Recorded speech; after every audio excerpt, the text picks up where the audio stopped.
heretics. This is Occulture Wars. I am an American druid, and there's fuckery afoot. I am compelled to come back to the mic, or rather to my phone camera for now, because there is such bullshit that I cannot stay away for another week. I'm gonna start with two words, a name, a stage name, a fake name. We'll get into that. Whoopi Goldberg. We're gonna start with that because it's the most recent. If you follow me on my Instagram and you watch my stories at all, you have already heard a version of this rant. This is basically just, I'm going to be looking at a few notes here because I want to quote her exactly. I quoted her correctly on my story, but I'm just going to make sure I got it right for the video and the podcast here. And yes, I'm finally doing the video thing. Yeah, so let's just cut straight to the chase. I'm not going to give you a summary of the show. You can listen and find out as it goes. We are going to be talking about a few different things, mostly culture war bullshit, and then I'll jump into, I'm recording today on in bulk, so I'll give a tiny little, I'm not going to break it down, but I will address in bulk, and then we'll move right along. Maybe I'll talk about why I'm calling myself American Druid. Anyway, Whoopi fucking Goldberg. I told myself I wasn't going to cuss. She said, and I quote, on a TV show with I don't even know how many viewers, the Holocaust isn't about race. No, it's not about race. Goldberg 66 said repeatedly. Her co-host, the other people on the show with her, quickly gave her a bunch of pushback, which they were correct to. And, a political strategist, specifically, I'm seeing this lady, Anna Navarro, said, well, it's about white supremacy, it's about going after Jews and gypsies, and this is, I feel like white supremacy is, there's a modern usage of that term, that I would just, Hitler preferred the term Aryan. I suppose it's semantics. She's at least in the realm of reality, so I can be cool with her comment because she's at least in the realm of reality and being accurate and saying, yeah, no, it is very much about race. And Goldberg here, and that name, we will talk about why that name is so fucking funny that she's using that name, which is not her given name. And she's talking on the Holocaust over Jews, actually. And she says, but these are two groups of white people. So these are two groups of white people. There is, let's just take a quick look. There's a quote that I really like that I saw on Twitter that says, why are non-Jews so obsessed with trying to fit us into Western binary racial constructs? To the left, Jews are white oppressors. To the right, I'm going to correct this and just say to the far right, your average right-wing person does not fucking hate Jews. There are plenty of right-wing Jews, actually. To the far right, Jews are an inferior race. To white, we are neither. Jews are a people, a nation, and a tribe that predates modern definitions of race. And this is from an account called A Jewish Resistance, if you are interested. And I thought that was very succinct. I'm going to get into about as many levels as I can stand of all the different levels why that comment is vile and disgusting and inaccurate and just horrendous on so many levels.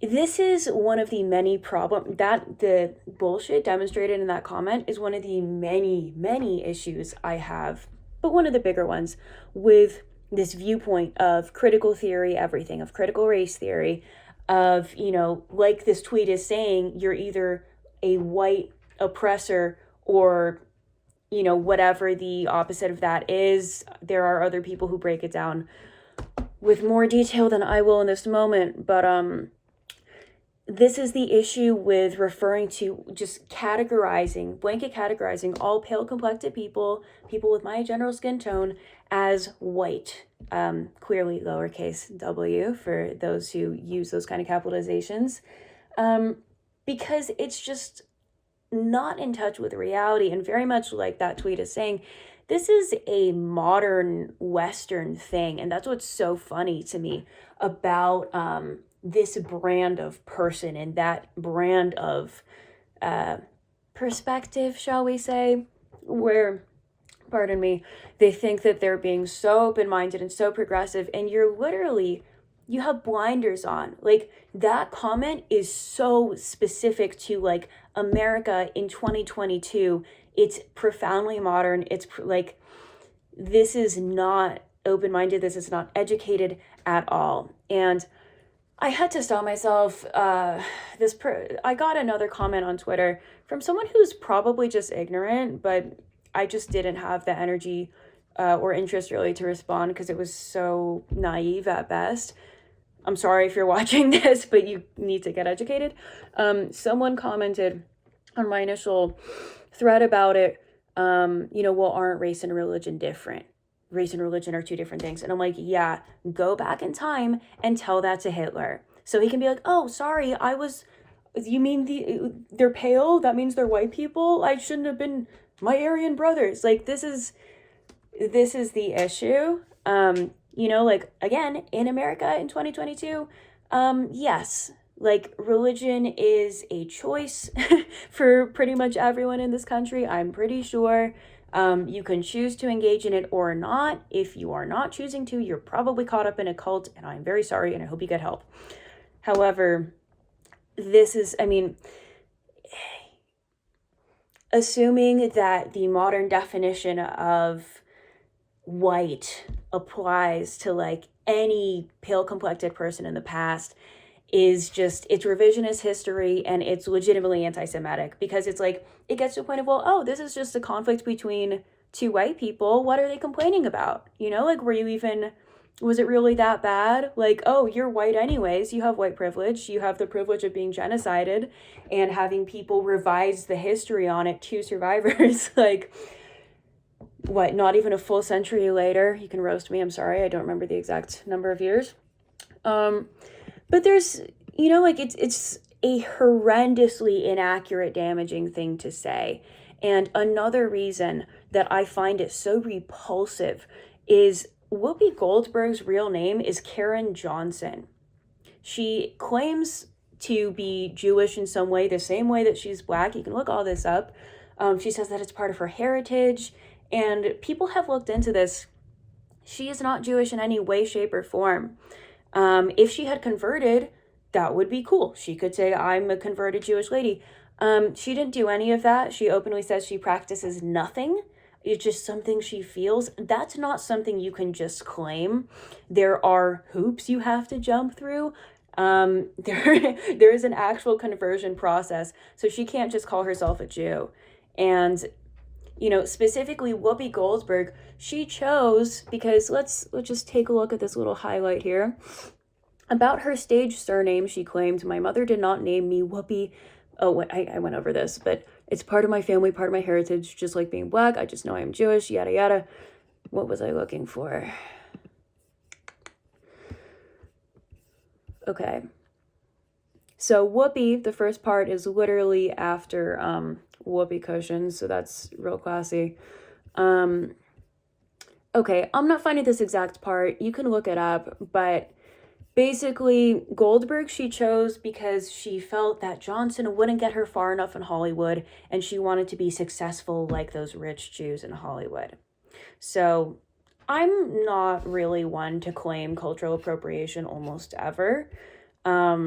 It does happen, but I think that very often people just apply that term to just blanketly condemn even cases of cultural exchange, even cases where people are freely exchanging ideas or being inspired by each other, as has happened many times throughout history. But this bitch is literally lifting a Jewish name because she thinks it would help her career.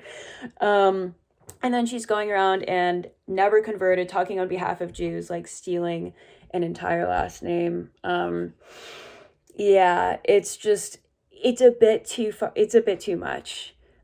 So I hope she gets the royal smackdown she deserves. The fact that you can be that ignorant at 66 is frightening to me, but I suppose not all that surprising. And it brings to mind some of the conversations I've had with my friend, Professor Matthias Nordvig, who's Danish, who talks about, his issues with this blanket monolith of white that is just applied to any pale-complected person across history, even though, like these things are very much informed by a bunch of different factors. Clearly, the Germans, in Nazi Germany, Hitler did not think that the Jews were just like them. He did not think that their skin tone, the shade of their skin, made them white or made them Aryan, the same way that, H.P. Lovecraft, his horror stuff might be great.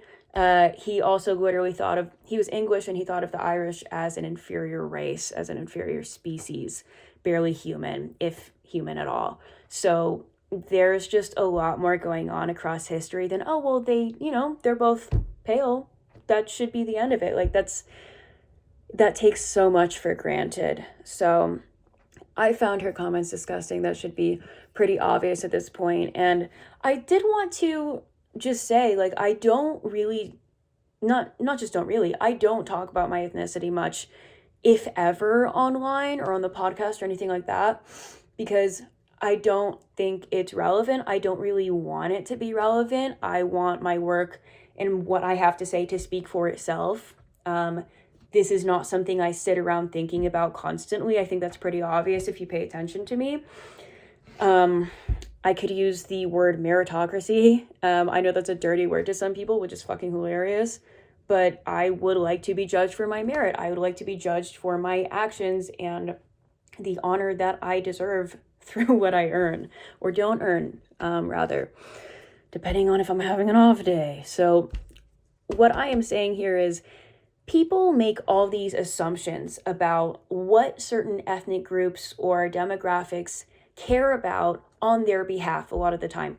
And I'm bringing up my ethnicity because in this case, I actually do know what I'm talking about because I am half Jewish, Persian. One of my parents is Persian Jewish, 100%, literally from Iran, fled, during the revolution because that part of my family would have been killed for being Jews. So again, let's talk about how race and religion are different. Like, that does not work when you're Jewish. It really does not fly. There were plenty of people in the Holocaust who said they were Germans first, and they went straight to the gas chambers anyway. So if you've just never been taught and you don't understand why that comment is ignorant, I'm not gonna tear into you, because it was a humbling moment. I was like, you know what? I remember being a kid and going to Hebrew school, just going to the after school program for years and being like, would you people stop fucking talking about the Holocaust? I'm sick of it. I've had it. I'm 13 years old. You're showing me pictures of war crimes. I don't even know how to process this. And I just developed a weird relationship to the whole thing for years because I'm like, would you stop? But at this point, I understand. There is the saying, never forget. And I understand why the older generations were so seemingly fixated on it, because even in my lifetime, people are spreading lies like this. Someone with her platform, with her influence, rather, a massive celebrity household name like her, is spreading lies about literal genocide. So that's just, yeah, it makes sense. Something I will say that, I really would have loved more of when I was a kid. This was something else I went off a tiny little bit about on Instagram. Is just there were Jews, for what it's worth, that fought like hell to survive. Specifically, the Bielski brothers. There's a movie called Defiance, which it meant a lot to me as a kid, because at the same time that I was having all these pictures of war crimes and pictures of people in the camps and all that shit shoved down my throat all the time. And again, I can both understand why it's important, and also it's hard for kids to process that, especially being so far removed from it culturally. Defiance is about brothers that evaded, the German army that evaded the Nazis and started a settlement in the forest and saved over 1,000 Jews. 2 of the 3 brothers survived, went to Israel, went to America, started a taxi business, and literally never sought recognition for what they did, let alone fame. And, the movie came out in 2008. There's a book, I think, just called The Bielski Brothers by Peter Duffy. Roast me if I'm wrong. Peter something. That I will definitely be reading. And the movie just came to mind during all this because it's like, people fought like hell to survive, and you are just pissing on that legacy, with your little, oh, it's just humans eating humans, people, that's why you can't make it about race, it's just in here. And it's like, okay, for one, you're Black. What if I start, like, if someone said, like, the Civil War was not about slavery, or slavery wasn't about race, or slavery wasn't racist, or any number of those claims, I would be curious to see what she would say in response to that. I would be curious to see if the person who even raised that as a hypothetical question, if they even had a career the next day. And this bitch is still on TV. So yeah, I thought about defiance. I thought about just the level of resilience that deserves so much more respect than that. So I think this is maybe enough ranting on it for now, but yeah, this is why I really just believe in talking to a variety of people. Like, I very obviously don't practice Judaism, but I am ethnically Jewish. I am Persian Jewish on that one side. And could I get away with pretending I'm not? Sure. But in a lot of ways, that's exactly why I'm saying something, because I don't want to, like, cower or hide or pretend that there's something wrong with it or dirty, because that also would just piss on that legacy. Even though, like, my people on that side, we weren't there, like, we weren't in Germany, but we would have been fucking persecuted just the same. So you're not, like, yeah, I'm not gonna sit there and take that. So let's see. Yeah, so talk to people. If you are at all active on occult Twitter or witch Twitter, which, you know, I find amusing at this point. I've met some cool people on there. I've made some internet friends on there. But there are these just brain dead running commentaries, conversations of, like, it's offensive to say the word Sabbath about the 8 days on the wheel of the year because it's too close to the Jewish word for Shabbat. And it's like, no Jewish person cares about this. Like, no one is sitting at home being like, damn, those pagans need to stop saying Sabbath. They don't, a lot of them probably don't even know you exist. There was also another just intellectually comatose conversation about how even working with Lilith, the goddess, is a closed Jewish practice, which is hilarious because Judaism barely acknowledges Lilith. Like, most people don't even know she's acknowledged in the Old Testament if they are Jewish. I went to Hebrew school 4 years. She was never once mentioned. So it's like, this is just a lot of, like, what happens when you have these professional umbrage takers, like these perpetually offended people who are getting offended on other people's behalf and don't actually talk to any of us in real life. So yeah, are there people who, you know, you probably would want to talk to, like, a practicing Jewish person, but as someone that is ethnically Jewish and knows Jewish people in real life, stop inventing problems. Like, stop inventing stuff that doesn't really offend anyone because they don't even know about it, and pay attention to stuff like this. If you really want to care about Jewish people or just decency in general, pay attention to when people are trying to revise history, because her claim is shitty enough, but if you take it a step further, if, oh, well, they were white anyways, what are they complaining about, to, oh, well, it wasn't really genocide because it wasn't really about race, so how is it genocide, to you, that road could actually lead pretty quickly to Holocaust denial, like, pretty directly if she were to take that further. So if you want something to care about in regards to the Jewish community, it should probably be stuff like that. So moving right along, on a slightly different note, let's look at the politician's name. So I think this was about last week. I heard that there was finally a federal push for weed to be legalized by a Republican female politician and being sponsored by, of all websites, Amazon. So let's just take a quick little look at the name of the politician, just so I can be accurate here. Nancy Mace. So I respect it. I respect her. She's girl bossing. Weed should be legal. I don't think anyone should be in prison for weed. That's not remotely okay. But so I'm gonna let other people talk about how awesome that is. Like, I'm kind of here to skip past the how awesome that is part and to just kind of look at to follow the money a little bit and look at why that kind of just makes me raise my eyebrow. Because the reason that, Miss Mace, Congresswoman Mace, is pushing this is actually really practical. It's that at the federal level, the government is having a hard time hiring people because everyone smokes weed. And, they might be clean on everything else. They might be California sober, as it were. And they just can't get enough people to pass that damn test. So they're like, you know what? At this point, who cares? And I respect that. And she's also probably like helping the party come around to the 21st century in that, hey, you will make tons in tax revenue on this. You will get new blood in the door with government agencies. Overall, it's pretty much full win and not a whole lot of loss. So this has made sense for even the Republicans for a while. I really don't know why it took them this long, but better late than never, I guess. Hopefully people stop getting arrested for it. Anyways, so what made me just question this is like, why is Amazon pushing this?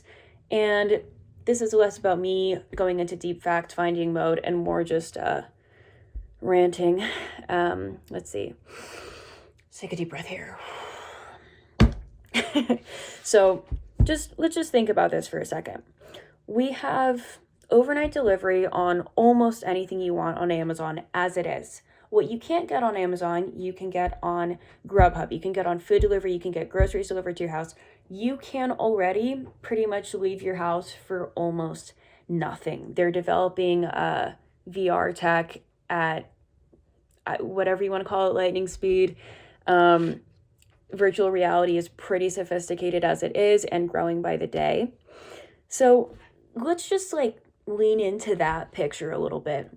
Let's think of, there's one immediate reason why Amazon would want marijuana to be legalized, and that's the same as the federal government is like, we can get more workers, and especially if you're Amazon who exploits and mistreats and abuses your workers, it's better for you if they're high, because when you're stoned, you're pretty much more tolerant to being exploited. Like, that's pretty simple, and I find it really repellent, just that by itself. And Bezos claims that Amazon has no interest in selling weed at any point, but the fact that he would even feel the need to address that, I call bullshit. Give it a few years, give it however long. Just think about what would happen if Amazon starts selling weed. Some people will never leave the house again. They will just look at the picture we already have of people terrified to leave their house for health reasons. They have more than enough entertainment at home. Plenty of people are working from home to begin with. And you add all of these things together and you will just have these sedated, utterly complacent, compliant people who don't leave their house and slowly start losing what it is to be a human being. And that really bothers me. You get your socialization purely online. You just pay for porn. You pay for whatever. You don't need to have relationships. You don't actually need anything. And then add to that the sort of social propaganda, this weird empowerment propaganda shit of, you don't owe anybody anything. I don't even owe you a text back. If I give you my time, a second of my time, it is a luxury. And we are really fucking ourselves with this stuff. That is not empowerment. That is malignant narcissism. We do owe each other something, actually. That doesn't mean have non-existent boundaries. It doesn't mean give all of your energy and effort to literally anyone who wants it. No, I'm the biggest person that's against that. But we do owe each other basic dignity, basic respect until someone earns the opposite. We do owe that text back at some point. Like, sometimes it doesn't happen. I'm not going to sit here and, tell you what is or isn't okay. But we are, in every sense, like, conditioning and molding ourselves into people that really aren't people. So if you can just live in your little virtual reality metaverse and get high and get shit delivered to your house overnight, and you get to tell everyone, I'm doing self-care and empowerment, by acting like an entitled asshole who won't even return a text to someone else, who acts like, engaging with someone else like they're a person, is some kind of crazy demand on their time. Just think about where that's going to go. There is, yeah, it bothers me. There's a crazy level of entitlement on a few different levels there, maybe for another episode. But it doesn't even add up, because it's like we have all these, let's say you have that viewpoint, just to lean into this part for a second. I know it's not totally related to the Amazon thing. Let's just lean into that, like, it's empowering to tell everyone to kick rocks the second you don't like them anymore, that it's empowering to just ignore people whenever you feel like it. Okay, you're a gift. The sun rises and sets out of your personal asshole. If people don't treat you like a walking sovereign, even though you haven't earned it, you won't even acknowledge them. And yet, you treat people like dirt. So where is that supposed to work? People are just going to stop talking to each other because everyone is expecting the sun and sky and everything in it. And no one is willing to just start as a human being. And I'm, in short, pretty obviously against all of that. I'm pro being a human being. It's part of why I became pagan to begin with, because we are in relationship to everything at all times. We are in a relationship to each other as people. There are relationships that are inherent to that, like honor-bound relationships between guest and host, between neighbors, between whatever kind of human dynamic you can think of. There are, acknowledged or not, there are honor obligations to how we are meant to treat each other, to what we owe each other. And that's not some kind of imposition. I'm so sick of like any expectation of human decency or dignity being treated as some unfair imposition. Grow the fuck up. It is not an imposition on you personally. It is what life is about. So, where am I going with this?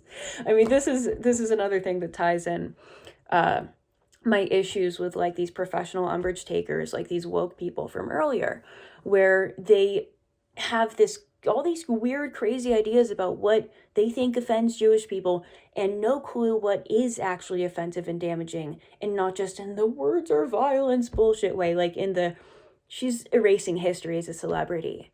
Like, that's, if you're going to care about that stuff, that's a time to care about it. And you would know that if you spoke to real people in real life and didn't just assume on their behalf. So I suppose I could talk about it more gracefully, but I'm just going to say, as things continue to become more isolated and become more online, I am going to become less isolated. I'm going to become less online. I'm going to continue to go for an herb gathering hike today, as I did for Imbolc. I'm going to continue to make sure I make FaceTime for the people in my life and try to act with as much grace as I can to people who I might not be super close with yet, but are trying to be friendly or are trying to just do their own thing as a person. I don't know. What I'm saying here is, like, don't let this shit brainwash you. God, that sounds like a Dare ad. You're gonna do what you want, ultimately. Like, people can either become enslaved to this shit, or they can continue to live in the real world and try and flesh out what that real world is by forming close bonds, by learning more hands-on practical skills, by being able to survive as an adult in the real world and to take that as a mantle of honor, as something to live up to, not just like, I don't want to adult today. Like, I hate that so much. I'm pretty sure that's what my first episode of I think it was called Outlaw Preaches at the time. That's what my first episode was about, is people who treat adulting of basically not killing yourself after 18 as some kind of like horrible demand on them, like that they should just be able to opt out. And yeah, you don't really do that. So those are, it's not super lengthy, but those are the two news pieces I had that I wanted to discuss today.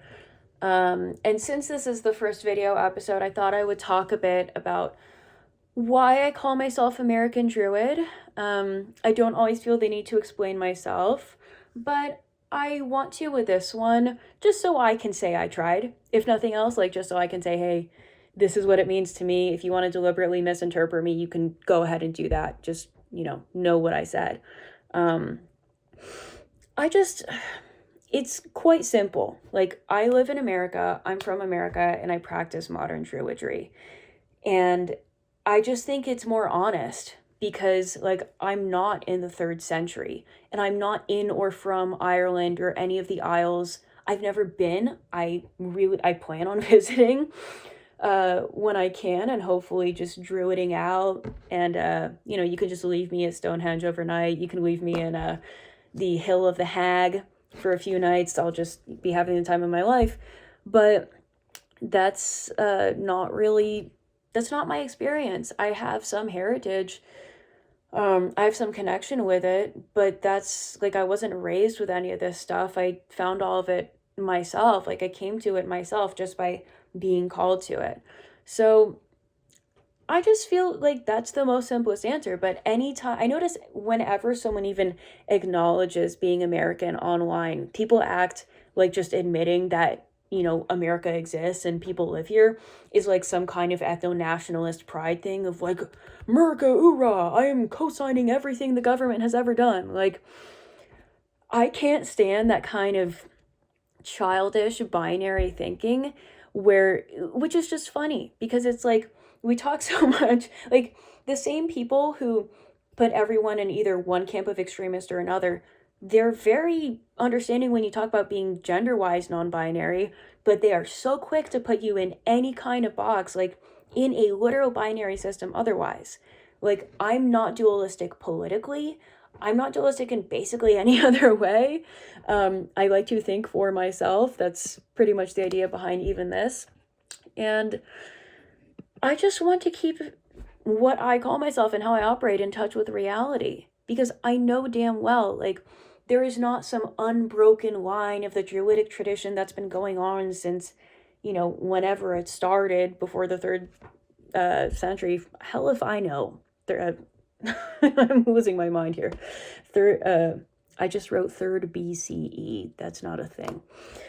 Anyways, so it's important to me to engage with the spirit of the tradition, of working with the elements, of working with having that relationship to other human beings, to the land, to the spirits, to the gods, to the ancestors, and trying to honor that relationship as a good steward as best I can, and growing my ability to do honor in that way. But my experience will be different because I'm American. It's pretty much that simple. So I just wanted to put that out there. Yeah, it's a little odd to rant while staring at myself. I'm usually just like screaming into the mic. Not literally screaming, but you get the idea. It's a lot easier to do that. But yeah, so I still, I do want to put it out there that I am still keeping my Patreon going. If you follow me, you'll notice that from time to time I get a little antsy not because I don't want to keep sharing content. I hate that word because it's so generic, but it's not that I don't want to keep expressing myself. I felt like I had backed myself into a corner of like, oh, this isn't my brand. People probably don't want something that isn't my brand. They want me to just talk about the same thing forever. And I got a really humbling wake-up call that and I was grateful to get it, but I had a very humbling moment where I was told first by my partner and then by just some of my supporters when I checked the messages that some of you somehow are just here for me and just like my perspective, and that means a lot to me because I don't want to talk about the same crap all the time. I've kind of said what I have to say on what I used to talk about in the past in terms of the fusion of kink and pagan practice and ritual. I've just said what I have to say on it for now. If you want to like read that stuff and watch my classes on it, the videos, you can subscribe to my Patreon and do that. They're still available. I'm not taking them down. I just feel like if I was going to expand on it, it would be in a more sophisticated way, like in an academic setting. I would like want to write at least an actual essay, if not a book on it, but I just have more research to do. Like I have certain, the one piece that I might have left in me that I think would be worthwhile is fleshing out an archetype of dignified male submission that isn't just like this cuckified, like I'm not going to get into the whole thing, but I had this concept of like the knight archetype of male submissive, where it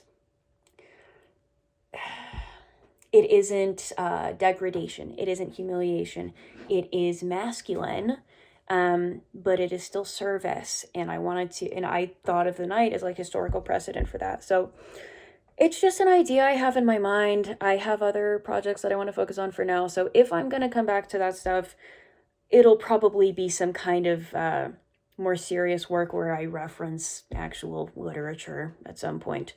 But no promises. That'll probably happen in like 5 years or something. So if you do just want to support my continuing to do this, my continuing to make podcasts and videos and generally just screaming on the internet, I would be very grateful for your support on my Patreon. I need to change the descriptions of my different tiers.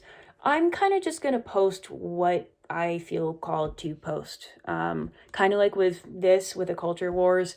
Most of what I want to talk about is like this modern culture war shit because we live in hell.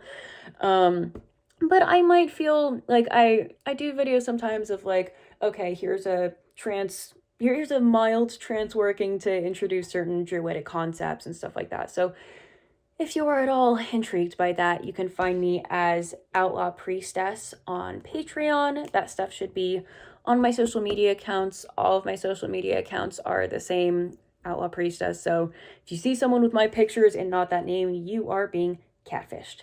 And I feel like I had one more thing I wanted to mention. I did some awesome photography with a photographer friend of mine in Vegas this past weekend, and I will be sharing some of that a little slowly. I'm going to be making the new cover of the podcast on Spotify one of those pictures, so yes, that is what I wanted to say. To give a shout out of gratitude to Mordred LaFay. I think he goes by LaFay Photography on Instagram. We have a collaborated post on my page somewhere, so you can find him and his cool stuff. And yes, he is the guy behind me smoking a cigar on a lounge in a dress picture, which will be my new cover art. So I'm not sure if I should have talked about more or less, but I feel good about that. So before I tell you to go outside and do some magic, as I always do, I do also want to say that so I don't really celebrate Imbolc as I don't celebrate any of the Sabbats as a get it all done in one day, one and done, like you need to have perfect ceremony like on this specific time. The Sabbats are heralds of different seasons. There's different tides every year. You can have, we do have the same high days every year. We have Samhain, whatnot every year. And the flavor of it will be different. What it carries will be different. And I always give myself the full week to really engage with the spirit of that Sabbath, of that season, as it were, so I can fully work with that energy. And if I'm going to do any kind of working or ceremony, I will do it on the day where I feel it's most culminated, not like some written out date of when the sun hits a certain hill in England, which again doesn't even apply to me because I live in America. Again, why I call myself American Druid. We have our own landscape here. So what I did today on the actual day of Imbolc, I know I'm sharing this the day after, is I took a hike through some hills that I have a certain love for, and I picked a bunch of plants that are extremely abundant in those hills. Some cowboy cologne, ladies tobacco, what else? Black sage. I really, really love those, like, the smells of the plants in, like, the tobacco and sage family. And not to make this episode super long about other bullshit, but there is no need to, like, destroy the environment and shit on indigenous traditions by over harvesting white sage. Like, pull out good old Scott Cunningham's, herbal encyclopedias and whatnot. Like, learn about the plants in your area. And just, for me, in Southern California, there are so many other different versions of sage that what I am saying is, you don't need to pick on something that's already overpicked. Pick black sage, pick mugwort, pick whatever. And if you do not have that stuff close to you, or you are not called to go frolic and forage in your local hills or forest or whatnot, I felt like making a few charm bags of some of my favorite herbs that grow abundantly out here, that I use for smoke cleansing, I use for offerings, I use to make up my own incense. And I'm going to be making like a handful of charm bags, like super, super limited. If anyone is interested in having one for yourself, you can get in touch with me on social media. And I haven't really done that for other people before, aside from just like very close friends. So I'm looking forward to it. I definitely picked more than enough, and it smells incredible. So I have gone on for quite long enough for this week. I will be back next week. So for now, I'm going to end this the same way I always end it. Take a deep breath. Close your screen, close your phone, your laptop, whatever. Just go outside and go do some magic. It's been Outlaw Priestess.